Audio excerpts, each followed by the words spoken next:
Good evening and welcome to the second session of Christmas Made Easy. I'm Victoria Moore, author of the Wine Down Dictionary and wine editor here at the Telegraph. We are going to spend the next 45 minutes talking about wine. Sparkling wine, champagne, red wine, white wine, port, Madeira, sweet wine. And joining us to help with that is Hamish, a fellow wine expert and also head of catering at the Tate Galleries. Hello, Hamish. Good evening. As you can't have failed to notice, the English wine industry is thriving. This year, an estimated 1.4 million vines were planted in Great Britain, and we now have 3,800 hectares of vineyards. Now, that's still quite small as wine-producing countries go, but it does represent a doubling in the area of land planted to vines in the last 8 years. 98% of them are in England, 1.5% are in Wales, and the remainder includes Scotland and the Channel Islands. We've got 178 wineries and around 800 vineyards, and almost 2/3 of the production, 64% if you want a precise figure, it does vary, it changes a little bit, are making sparkling wine. And despite the fact that English still wines are getting better all the time, and they really are, the type of wine I still think we do best is sparkling, and it's also the sort of English wine I buy to drink myself. I just wanted to say a word about how we pick wines for these sessions, because apart from looking for wines that are going to taste good, what we also try to do is draw attention to bottles that you might not already have come across, and also bottles that tell a bigger story. I know there's a great thirst for sparkling wine recommendations at this time of year. So before we start on our highlighted wines, I just want to pull out 2 more English wines, each of which retail at about £30, which seems to be a price that people often look to spend on wines that they drink at Christmas. One of them is Cotes and Sealy Brut non-vintage, which you can find at Lee and Sandeman for about £33. And the other I'm sure you'll have heard of is Nyetimber Classic Cuvée, which is at full price around £37. But in December, there are usually some special offers on if you look around. So now onto our dozen. The first wine on our list is an English sparkling wine called the Grange. There it is. So the Grange is made at the Grange estate, where the house is and where the opera happens. It's owned by the Baring family with their banking heritage. And it's actually a pretty new wine. The family decided to plant vines as recently as 2011, and they didn't release their first wine until 2018. So this has only been around for about 3 years. There are 4 siblings who look after the project, and each of them has a completely different career. Lucy's in lighting, Rose is in travel publishing, Sam is in TV production, and in fact made the River Cottage series with Hugh Fearnley-Whittingstall. And Mark, the eldest, was in banking and came out of that to take on the management of the estate. They really wanted to do something, and they wanted to create something they could sell and something that would take the estate into the future. I thought this wine was super. I was really impressed when I tasted it. You've got a bottle there, Hamish, I think. I've got a glass in my hand, and just so you can double check I'm drinking the white wine, I've got the bottle there as well. This is a new, as you say, quite a new estate, a new wine to me. I hadn't tried this until you put me onto it, and I think it's fabulous. It's really delicious. I think it's we're going to try another English sparkling wine in a minute, but I think both of them tell a bit of a story of what's happening in the English wine scene at the moment. As you say, it's from Hampshire. I think that you mentioned the Cotes and Sealy earlier, which is also from that region as well, and I get some of the same characteristic in this wine, because it's beautifully elegant, but also has a lot to say to it.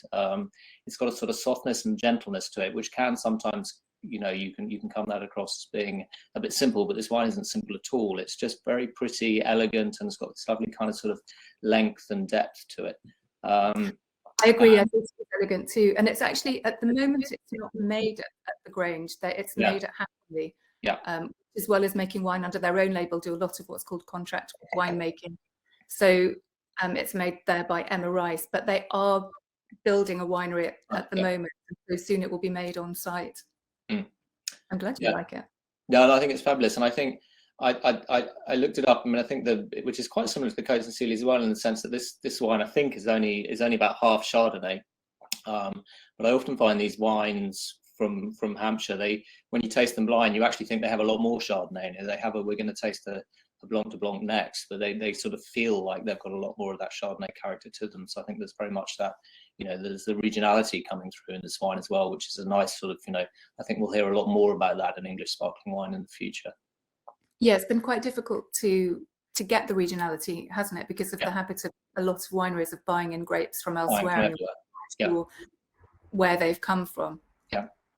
Is this are they producing all this from their own grapes? I mean, we're going to get onto the 100 Hill in a minute, which is very much an estate wine. Do you know? Is this? Yeah.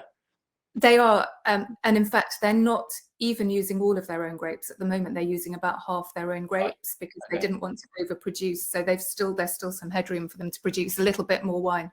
Yeah. Okay.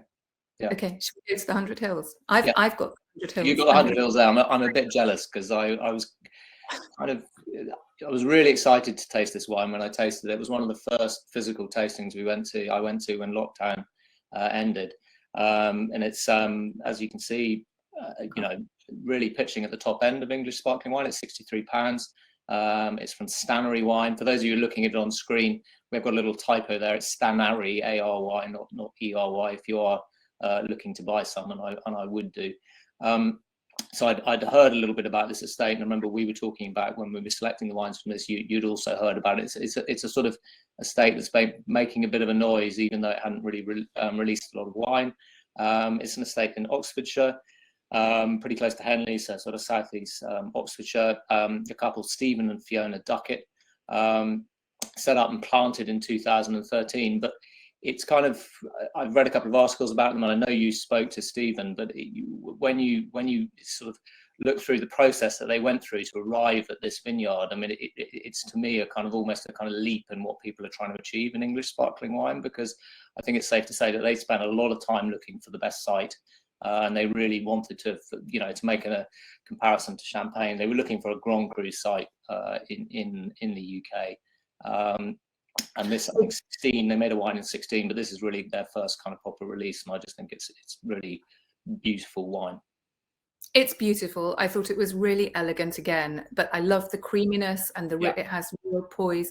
And I think I can see some queries coming in saying, any recommendations for those on a lower budget? Yeah. I don't know if you missed the couple I did at the beginning that were on about £30. Yeah. The Cotes and Sealy and the Nyetimber, those are priced a little bit lower. You can also look for Chapel Down, or you could look for Camel Valley, again going down a bit. It's pretty difficult to find English sparkling wine much below £20 a bottle because of the production costs, which are very high. But then increasingly, it's not so easy to find champagne at that level either. Yeah, no, I'd agree. And I mean, just one more point, because I know we've got a lot to get through, but I think this, for me, is a wine that, I mean, it's a young wine. It's an estate that's definitely, obviously, the vines going into this are pretty young, but it's also a wine that, I think it's the beginning of its journey. It's sort of, it's definitely a wine that you could drink and enjoy now, but it would also taste brilliant in 5, 8, 10 years' time as well. I couldn't agree more. I'd be really excited to see this. And I think for people wondering why we might have put a £63 wine in, I think the premiumization of the English wine market, English wine industry, is very important. If we're going to put ourselves on the world stage as an industry, there need to be wines in there that collectors would buy, that they would put in their cellars, that would be talking points, that would stand up against vintage champagnes. So it's really exciting to know that people can produce this quality of wine. No, absolutely. I think I couldn't agree more. We obviously all can't afford to drink all these wines all the time, and I can't either. But it is absolutely, as you say, essential that we have these wines kind of flying the flag for the British wine scene around, both in the UK but abroad as well. That's right. And again, I'd say for those looking even cheaper on sparkling wines, look for Crémant. Look for the wine produced in France that is made in the same way as Champagne, in various regions, in Burgundy and Bordeaux, in Limoux and the Loire, and Crémant on the label, and you can find something really smart there. I'm looking at wine recommendations in the paper because I know I've put some in there as well. Someone's asked, why is it called 100 Hills? I can't answer that, I'm afraid. So we're gonna have to look that up. So I'm afraid I can't answer that. No, I don't have the answer to that one either. Sorry. Which brings us on to the champagne, which I think there's is there an irony? I mean, there's certainly a point to be made in the fact that I think both the English sparkling wines we've recommended are more expensive than the champagne we've recommended this year. I mean, I know you put this in, but this is a wine I've really enjoyed as well. I think this is a wine that when it was in the tasting, that lots of wine writers were at the same time, and everyone was pausing and saying, "Wow, this is really good." For my money, Tesco always have a good own label champagne. We've chosen to recommend the vintage here, but I also want to give a shout out to the non-vintage, which is cheaper at £21, I think. Yeah, I looked it up. Pretty well. I gather that if you're a club card holder, there'll be discounts on that as well. So it does go then below 20, but both of them are utterly superb. Yeah. And when we were tasting them, they were in a lineup with lots of champagnes, lots of famous name champagnes. And sometimes when you put a cheaper champagne that you've liked against a wine like that, they slightly wilt, but this wasn't wilting at all. It was just it's absolutely stood up there. And I just thought I would buy that and I would put it on my Christmas dinner table. Absolutely no question. Either the non-vintage or the vintage, both of them were superb. No, I'd agree. I think particularly, I mean, they're both always really good. I think particularly the vintage shone this year. I mean, 15 is quite a sort of generous, warm vintage. So, you know, it's just such an appealing sort of textural, lovely wine now. I think that point about the kind of more famous names is an interesting one as well, because there is I mean, in my industry, the restaurant industry that I'm in at the moment, you know, we're having lots of events on, and actually buying champagne of the more kind of famous names that we've all heard of is quite difficult at the moment because there's a real shortage of supply. So I think if you're kind of out there waiting for your favorite brand of champagne to be on discount, which it usually is over Christmas, I think you're going to be waiting a long time, because there's not many discounts around this year, because many of the big houses have quite a shortage of stock, which I think makes these types of wines and indeed great quality English sparkling wine really something to be seeking out. And somebody just asked, I know that you're looking for it on the Tesco website, Roger, and this happened last year that we had people trying to buy them on Tesco. So what Tesco's website does is it shows you what wines are available in your local store for delivery. So it could be available to some people and not to others, but it will be around in the stores, or keep checking back online because they'll move in and out of stock. Yeah, absolutely. And they might well be in store, but not available for delivery. Somebody else who makes it, and I'm trying to remember, and I think it's Union. It's a really good cooperative.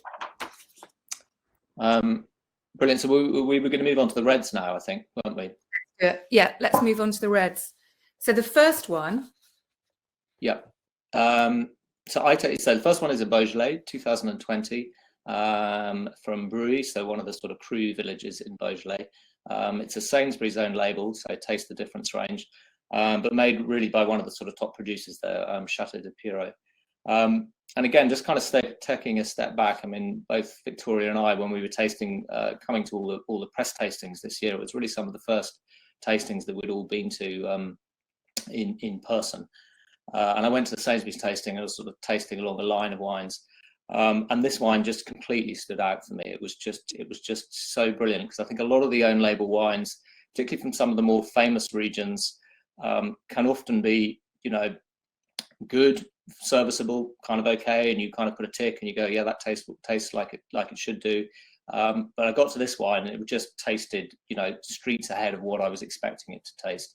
2020 is a brilliant vintage in Beaujolais, really sort of beautifully balanced, and it's just a really lovely wine. And it's a wine that, you know, I really think you could sort of decant that and people would think it's a lot more expensive than it is.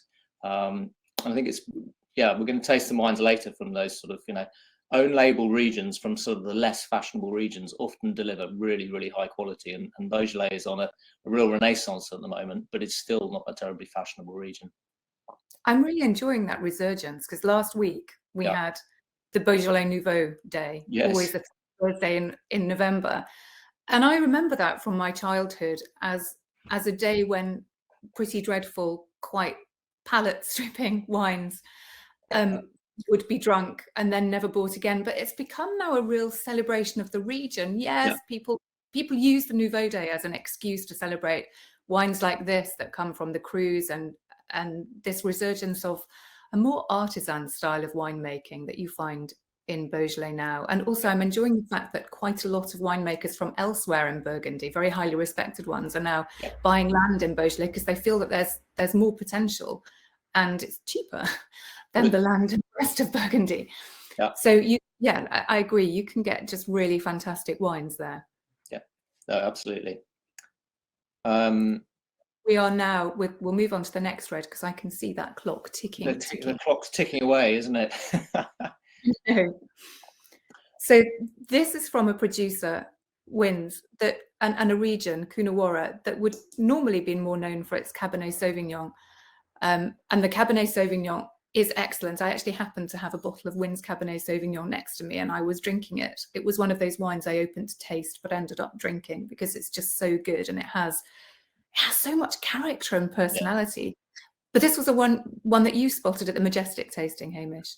Yeah, absolutely. I almost before getting to that, I just thought I was really impressed by the Majestic tasting. I know many people logged on probably will buy wine from Majestic. I think their range has gone through a bit of a renaissance and there was a really interesting collection of wine there. So it's a kind of irony that actually we've chosen, not this wine isn't interesting, but it's from quite a big brand, whereas they had quite a lot of sort of smaller producers that have introduced to their range. Wynns, one of the kind of great historic brands of Australia. And as you say, from a region, Coonawarra in South Australia, that's much more famous for Cabernet Sauvignon, grown on these very distinct soils there. They call terra rossa, and if you go there, the soil naturally, as it implies, is red. And I just loved this wine because again, it's almost a little bit like the Beaujolais, because it's not the Cabernet Sauvignon. It's just amazing value, and everyone's very focused on the Cabernet from this region, but there is quite a lot of Shiraz planted there, and it can just make brilliant wine.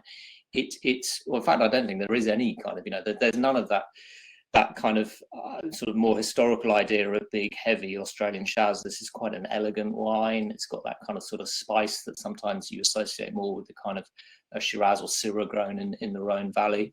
But it's also got very much that imprint of Coonawarra, which we were discussing earlier in private, how you best describe Coonawarra and not put people off. But to me, it has this kind of earthiness, this ironness, this almost this kind of good rusticity, I'd say, to it, but it's just incredibly distinctive, and it's whether it's the Cabernet or Shiraz, you really pick it up in it. And at $11.99, really, this is just an insane bargain. I mean, this is a wine that you could keep for a decade, no problem, and it'll age and it'll develop and it's just lovely. Please buy it. I agree. And with that Coonawarra feel, I always think of it as kind of like looking down a very long pothole. Yeah, that's brilliant. Some wines only have to offer what you see on the surface, and they can be lovely on the surface, and they're great, and you take a mouthful and you chuck it back, and you're like, lovely. Yeah. And then it's over very quickly. But with the Coonawarra, there is a sense of profundity somehow, and a sense that the flavors change in your mouth. And as I agree, the earthiness, the dirt, you feel it's wine that came from a landscape, that came from a place, and it's a really special thing to find in a wine. And all of that's not difficult to pick out. It's not something that you have to be a wine taster to notice. You would immediately see the difference very easily. No, absolutely, and their ranges, their ranges are widely available. They make pretty good Chardonnay and obviously amazing Cabernet Sauvignon as well. So well worth seeking out. Yeah, and so our third red is, I think you've got a bottle of that there.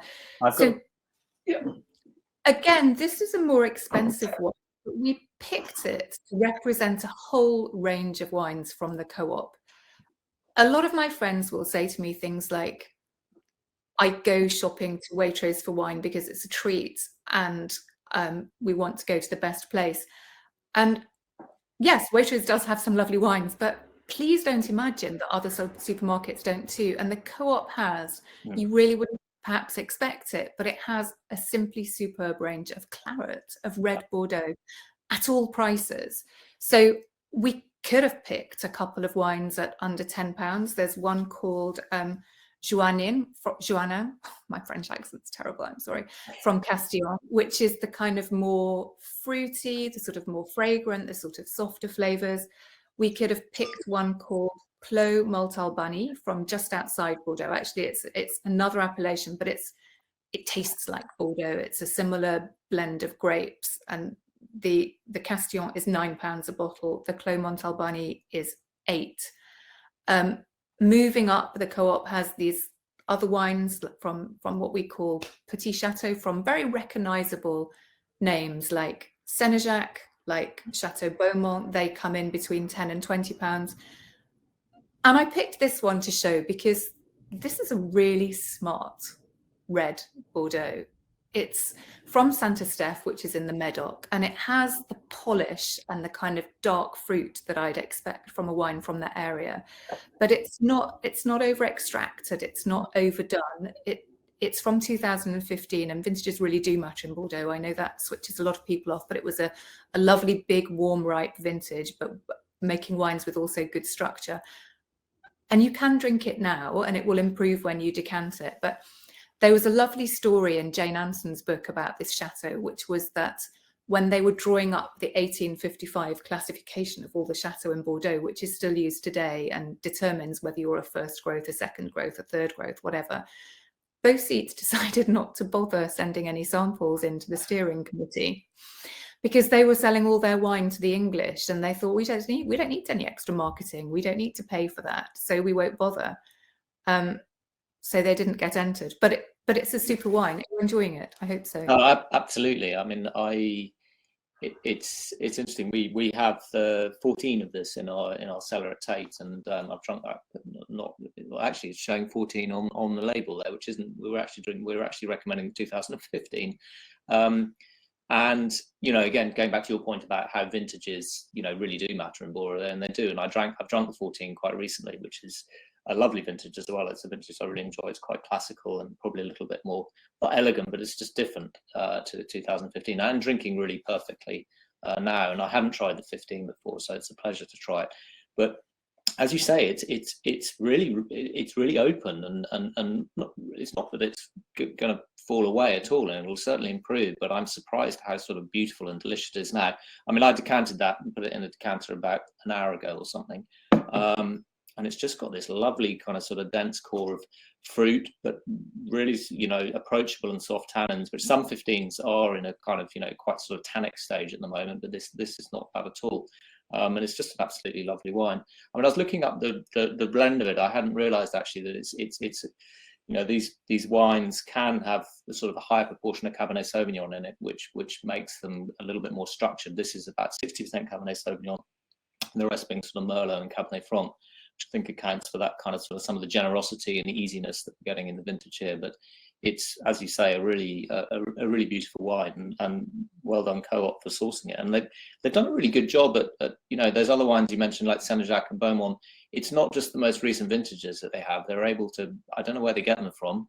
I'd like to know for our restaurants actually, but they're sourcing some wines with a bit of age on them that just lovely wines to drink over this period. And whereas a lot of people have wines which are good, but they're a little bit too young to drink. I can see people are asking what I'd recommend or what we'd recommend eating with this. I mean, it's a very obvious suggestion, but red meat is always fantastic with Bordeaux. Lamb goes beautifully. I like it with beef too. I actually also, when a claret is young, especially when it's a left bank claret, this with quite a high Cabernet Sauvignon, I think this particular vintage might be even higher than 60%, possibly. Okay. Possibly this vintage, right? Possibly up to 70 even. But when they're still young, I actually even like drinking claret with roast chicken. We did that on Sunday. We had some friends round, and I opened a bottle of claret, which is actually much too young to drink, but it goes really well if you roast the chicken with thyme and make it a kind of more savoury roast chicken rather than doing a sort of buttery sauce. It's lovely with a young Bordeaux. No, I think you're right. I think roast chicken with just sort of bright young fruit, whether of a red wine, is actually just delicious. Which this has. I mean, it's just got that real kind of brightness and freshness to it. It's lovely. I'm glad you liked it, and I agree with you about the 14. So if anybody goes into the co-op and finds that they're still on 2014, because quite often the shops will carry two vintages at once. Yeah. It doesn't matter which you get. Yeah. Each one has 14, as Hamish said. It's a really classical vintage with a lot of elegance, and buy either of them. Yeah, you're going to be happy with either. Yeah. Okay, so white wines. The first one that we're going to talk about is a Côte d'Irone, but it's a white Côte d'Irone. And this was Hamish's pick, and I loved it as well. But I was really glad he'd picked it because I love drinking this style of wine at Christmas. They're so aromatic and they go so beautifully well with especially Christmas food. For me, it's a real Boxing Day kind of a style of wine because it's made from grapes that sort of mirror those aromas of the clovey bread sauce, the creaminess, the stuff you've got in the stuffing. I'll let you talk about it a bit more, but I have got the bottle here as well. Good. So it's white Cote d'Irone, and we of course know Cote d'Irone for being predominantly red. I absolutely no idea of the statistics, but I would guess maybe sort of 5 to 10% of the production down in the southern Rhone, these types of wines is white, so it's pretty small. It's made with a blend of quite typical grapes that you find down there. So Viognier, which many of you have heard of, Marsanne, Roussanne, Clairette, and Bourg Blanc. You get, when I taste it, you get a lot of that kind of Viognier character, I think. I'm not sure of the exact percentage in it, but it's got those sort of peachy, apricot, aromatic character to it. And then when you taste it, I think it's going back to your point of being a Christmassy wine, it's got real texture and weight to it. And I think it's a great example of how we sort of subconsciously change the styles of wine we drink to what's going on outside of us, whether it's the weather or the temperature or whatever. You just kind of don't want to drink light, fresh white wine so much during the winter months. And you want things like this, which I could drink as an aperitif, but actually I think really comes into its own with food. It's a kind of, going back to chicken, I could easily have this with sort of white meat, and actually almost as you said, that sort of Boxing Day, the cold turkey, and you need a glass of lovely white wine that's maybe going to go with a sort of spicy pickle or something you're going to have with the cold turkey. This is going to be really good. I was looking it up just before we came on, and actually, if I just think this is also stunning value. It's £11.90, but if you buy 6 bottles, I checked, it's £9.90, which I just think is fantastically good value for something that's that interesting and will and really delivers on so many different levels. So I really enjoyed it, and I'm glad you enjoy it as well. There's a lot of wine in there for £10 for sure. There's a lot of wine in there for £12, and it's quite a tailored style of Cote d'Irone. Some of them are quite blousy, and this has the aromatics, but it's also quite tailored, and it has some what I call straight lines. Straight lines of it's got to kind of I don't know the technical side of it in the sense of how high the acidity is, but it's just got a sort of innate freshness to it, which I think comes from some of that kind of savoury character, which just sort of, just gives a fresh backbone to the wine.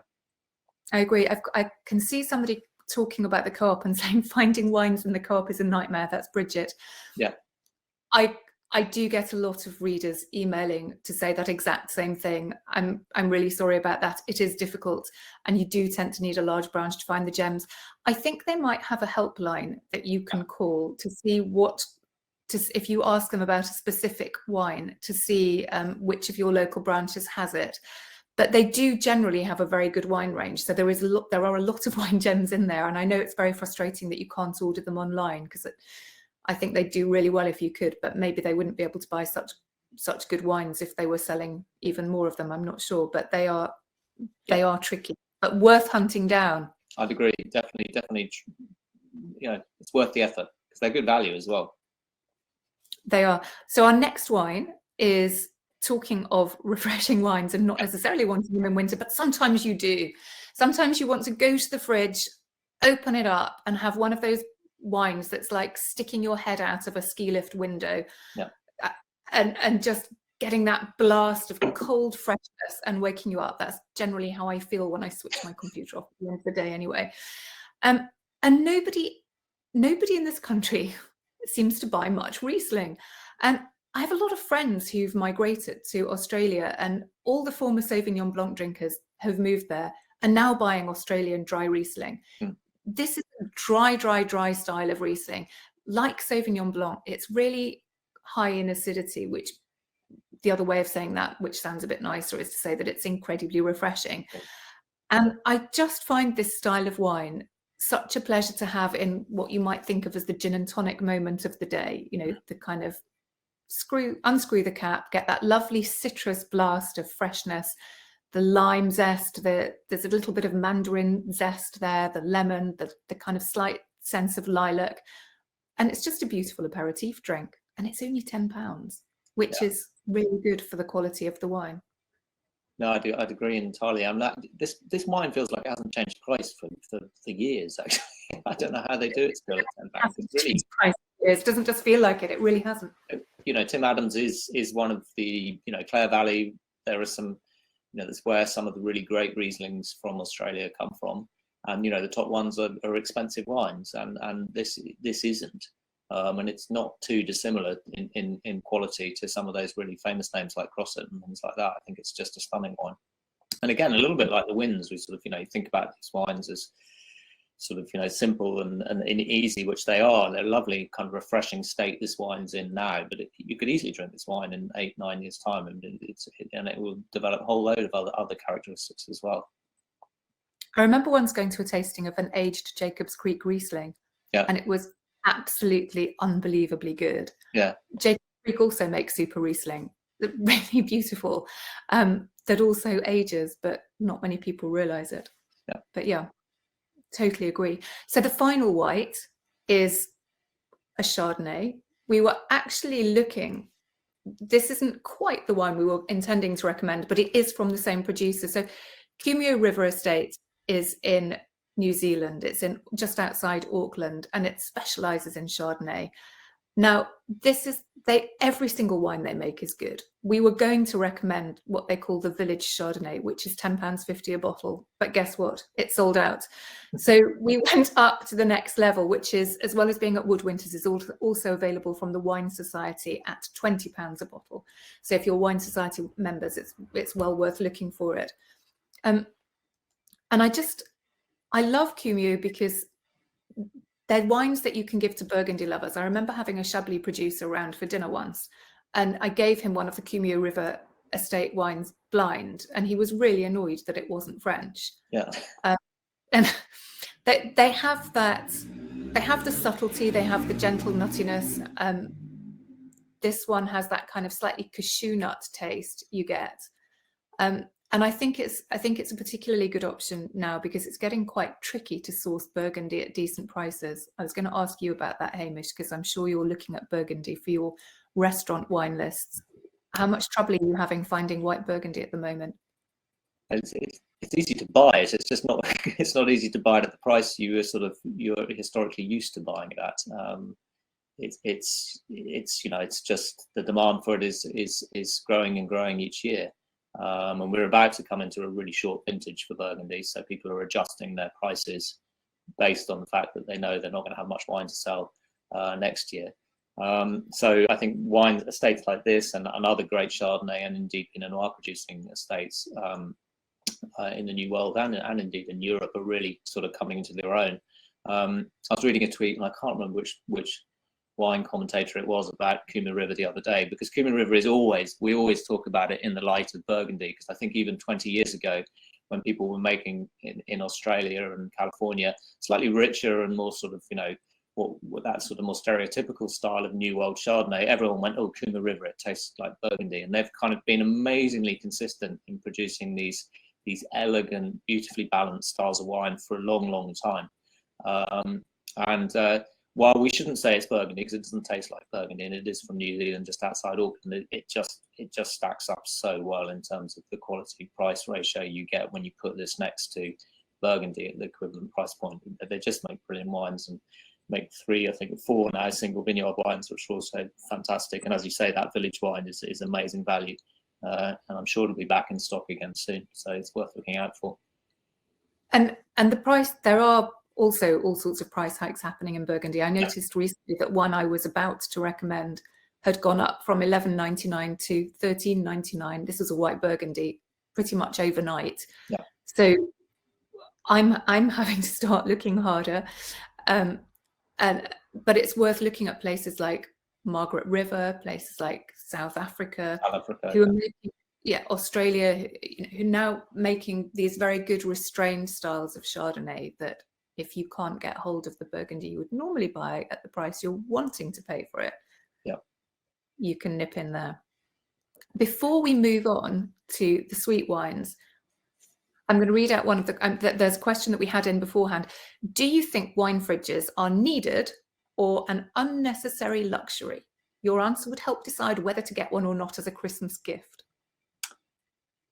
If you're intending to store wine for any period of time over, I'd say 6 months, i.e. you're not going to drink it, I think it's a very needed thing, because in our houses nowadays, unless you have a cool place or a cellar, which most of us don't, there is a danger that your wine, your lovely bottle of wine that's sitting around on top of the fridge or wherever it's stored under the stairs, is not going to be in great condition.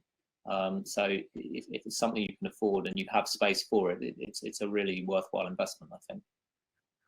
And if you don't have one, even if you're keeping wine just for a few weeks, I used to feel that my flat was a kind of Bermuda Triangle of wine, because I'd sort of stack it up in the kitchen on top of the fridge, like worst possible place, under the bright hot kitchen lights, on top of the hot fridge, a combination of heat, vibrations, and lights just nuked everything within a matter of weeks.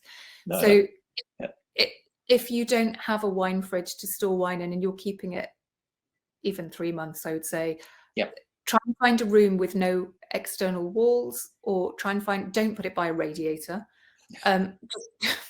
Try and find a room with a reasonably consistent temperature. I sometimes put things in my spare room and turn the radiator off and keep them away from the outside walls, so that they will at least be a little bit cooler and that the temperature won't be going up and down, up and down, up and down. And it does help. No, I think even from a practical point of view, I'm sure yours as well, but one of my big bugbears is always the temperature of red wine. And actually our house is generally, particularly this time of year, too warm to serve almost all red wines. And if you have a wine fridge, then generally many of them have different temperature levels in them, and you can set them, but you actually have your red wine if you do want to bring it out and be spontaneous, and actually it's there at the right temperature and you can serve it.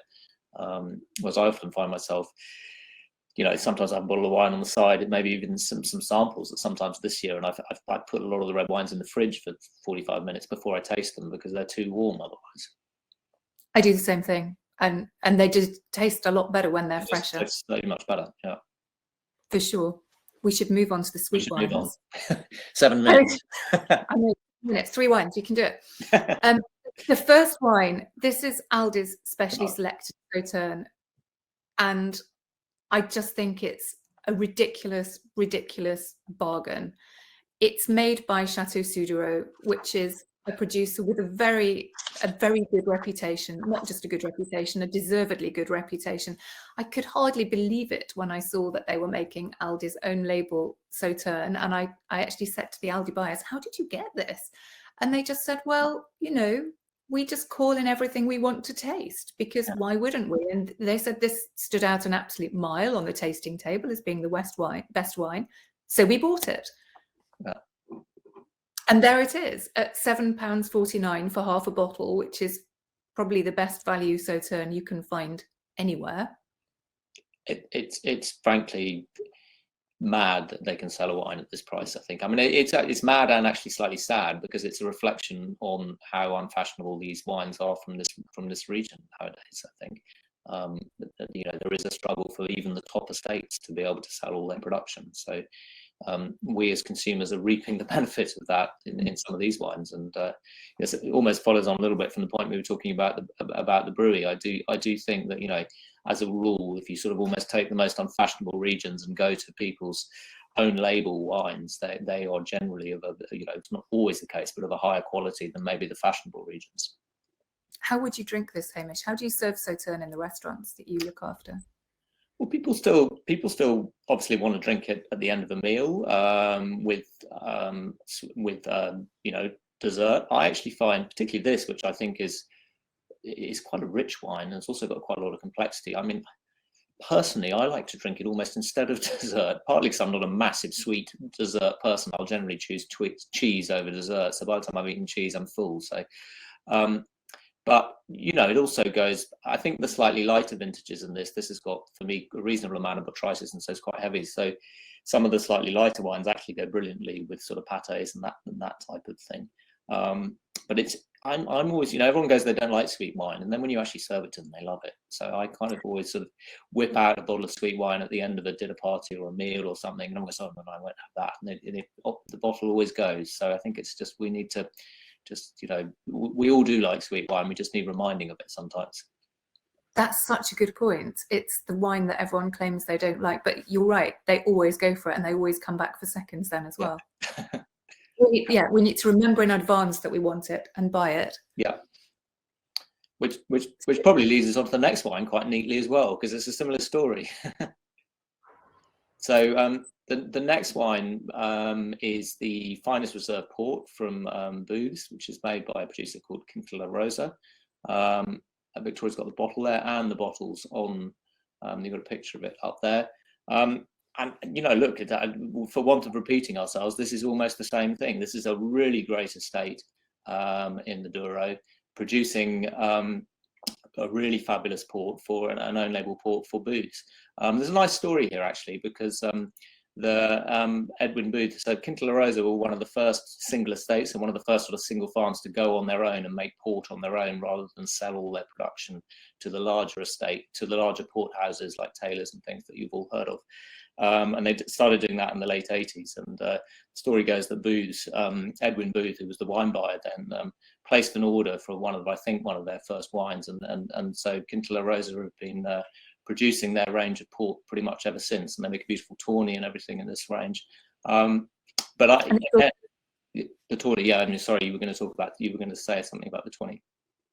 I was actually just going to say that if anybody is thinking about visiting the Douro Valley, they should definitely go, because it's absolutely up there as one of the most beautiful wine regions in the world. Yep. And if you are going, please visit Quinta de la Rosa. It's perched on the steep slopes of the Douro. It's an old house. The Quinta was given to the person who runs it now, Sophia's grandmother, in about 1904 as a christening present. Yeah. And there are still antiques in the house that date back from that time, and it has a real sense of history about it. It's a beautiful place to visit. I've been there as a paying guest on holiday and stayed in some of their guest rooms. I visited it a number of times as a journalist, and I never want to leave. Yeah. I always want to just stay on that terrace with a glass of white wine in my hand and later tawny port chilled from the fridge. Yeah. It is one of the best short breaks now that we can travel again that you could have. No. Oh, there's somebody who's been there with us on a wine tour. Good. Good. I mean, you're right. It's a magical place. I'm expecting Sophia to ring us up after this and offer us at least a week's holiday after our recommendation. No, but it did. And joking aside, I've worked with this estate for many years. We sell there. They make beautiful wines as well as ports. And they're fantastic. What I like about this particular style is I find their wines, port is obviously, it's a fortified red wine with sweetness to it.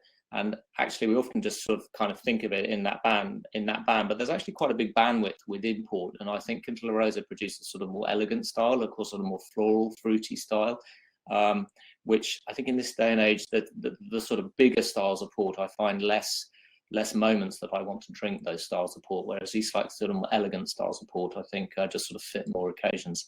So I think some people are asking about, what to drink. I think this, although this is not a young port, it has been aged in barrel for sort of 6 or 7 years. It's still got a real sort of fruitiness and vibrancy to it, and it's you can of course have it with the classical things like hard cheeses like cheddar and Stilton and that kind of thing, but it's also brilliant with things like chocolate pudding, that type of stuff as well. So quite a versatile port as well. It is, and when we were chatting about it earlier, you made the point, which I hope readers will have noticed, that it's beautifully packaged, and they've gone for a much more contemporary packaging. Yeah. And it just looks really lovely and kind of moves port into the 21st century, which is a place that port very much needs to be in. Yeah, no, absolutely. I'd agree with that. We're out of time, but we're still going to do the last wine. Absolutely. And we've still got a couple of questions to do as well.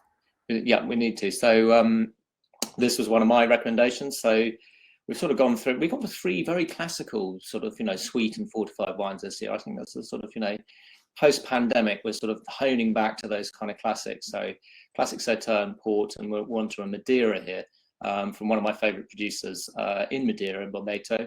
And this is a very small production Madeira, made with the grape. The grape is Bastardo, which was a grape that kind of pretty much went extinct in Madeira and was replanted again in this vineyard. And this is almost like an experimental Madeira. They've made The duas pipas means 2 pipes, so they made 2 barrels of this, which they've made a very limited run of this wine, and it's just insane. I mean, I'm a sort of Madeira freak. I love it, and the reason I love Madeira is because you hark back to the other, the balance in really good sweet wines, and this is only really a medium sweet wine. It's just having a balance between sugar and acidity. And acidity is something that Madeira just kind of has in absolute spades. They're always these incredibly refreshing wines, even the drier styles, and then moving through to the sweeter styles. And this is quite interesting because it's a wine that's been aged in the traditional way for Madeira. It's not actually that old, but to me, it tastes a little bit older than it actually is. So you get these kind of lovely sort of aged, kind of sort of almost sort of waxy furniture kind of sort of polished characteristic, but also the youth of quite sort of tropical fruit and zestiness. And as I say, it's a kind of medium style of Madeira, which often we're not quite sure when to drink it with, because it's not really sweet enough to probably go with dessert. So I kind of have this with cheese or just as a kind of aperitif. It's a kind of sort of afternoon wine, I think. It's just sort of, you've been out for a long walk and you're a bit cold and you need a sip of something sort of reviving. This is exactly what you should be having. Which is perfect for that kind of festive, we're at home quite a lot. I remember reading somewhere that Fergus Henderson drinks Madeira at 11 a.m. with a slice of seed cake, which is another excellent idea. Very decadent. Yeah, but why not? It's definitely good with tea, that kind of things. Any kind of cake, Madeira is good with. Really good with cake. I just want to run through a few more of the questions that came in beforehand. I meant to do this when we were talking about the sparkling wine. I'm sorry, I missed it. Can we ever have bubbles with low sugar content? Well, I don't know if the person who asked that question is here. I'd love to know why you want the low sugar content. Is it because you can't have sugar? Is it because you don't like sweet wines? Or is it because you're concerned about sugar calories in wine? Because I sometimes feel that in sparkling wines, the sugar content is a little bit overemphasized. So, for example, in the Grange sparkling wine that we had earlier, I looked up to see how much sugar that has in it, and it's less than 7 grams per litre. That's per litre. Now, that's not very much. 1 teaspoon is 4.2 grams of sugar. So we're talking about a little bit more than a teaspoon in the whole bottle. So I would always suggest that maybe the alcohol content of the wine is going to cause, unless you have a specific problem with sugar, the alcohol content is probably going to cause more damage than the sugar. But if you look for the extra brut styles, they will be between 0 and 6 grams per litre, so that's quite dry. And you can always also look for zero dosage, is the driest of all. Actually, they're quite gastronomic, those wines, aren't they? They're quite sommelier. Sommeliers seem to like the zero dosage, but I sometimes find I actually quite like the sweetness. Oh, here we go. I asked about the sugar, and I just want to manage my daily intake. It's not going to be very much. Even if you drink half a bottle of, say, the Grange, you're probably only on half a teaspoon, which I think it's also worth noting that some, I mean, less so in Europe, but some wines, the more commercial wines from around the world, but certainly in Europe as well, will also have sugar added to them, which are not terribly dissimilar to those 7 grams a litre. I'm glad you pointed that out, because I noticed, particularly at the Aldi tasting, there were quite a lot of wines being sold as dry reds, which had 7 or 8 grams. 8 grams.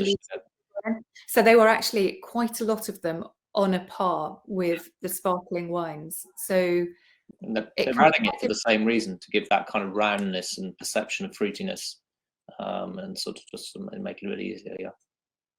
Have we heard of Blanquette or Crémant de Limoux? Absolutely. I love that style at about €8, probably a bit more than that once you translate it into pounds with duty and VAT. But yes, it's excellent. And Waitrose has a good one, which I think I didn't put it in my Christmas list, because I try not to put in wines that are going to be on offer 3 weeks later. But sometimes those wines are on offer at Christmas.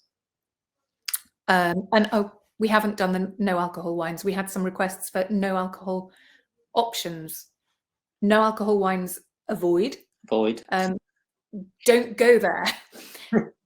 Go for low alcohol beers. Places like the Big Drop Brewing Company do some fantastic low and no. I really like some of the zero alcohol options that are in the kind of Campari style, Aperol style, the Italian aperitifs. This one is called Tuscan Tree, and I served it at the weekend to one of my pregnant friends in a tumbler over lots of ice with half a slice of Satsuma, and she loved it. You can find it on Amazon, I think, for about 10 to 12 pounds. There's also San Pellegrino San Bitter, which comes in gorgeous little cute bottles. Yeah. They're about £1.50 a bottle. That's on Ocado. I think it's £8.99 for 6 bottles, something like that. And a similar one called Crodino. Any other recommendations, Hamish? Sorry, I've probably whizzed through most of them. No, I think those are all good. I mean, other things I've been tasting a bit lately are kind of switchels, so the kind of sort of vinegar-based drinks, which don't sound, when I tell you it's vinegar-based, it doesn't sound terribly appealing, but they're essentially vinegar blended with, it could be fruit-based things or things with a lot of herbs. They're quite sort of in fashion at the moment, and they're quite nice because you tend to buy a bottle which is highly concentrated and use it like you would a cordial or something. There's a ginger-based one called Mother Rock, which is very nice, and so those are something to look out for, because you can just sit there and you mix them with fizzy water or still water, and they produce quite an elegant and interesting drink. I agree. It's got that bite. I really like that one that you've recommended, Mother Root, and Mother Root, sorry, not Mother Rock. And the heat of the ginger, it's super. It was actually developed by somebody who used to work in the wine trade, and she made it to drink for herself because she was pregnant and couldn't drink. And it's really high quality and really super. Yes, they did used to be called shrubs. That's right, and they are suddenly popping up everywhere now. Yep. Are there? I think we need to close, but before we do, are there any more questions? This is your last chance. They've all gone. So thank you so much, Hamish, for joining me. Thank you to all the readers who came and watched, who asked questions, who interacted. It was really lovely to hear from you all.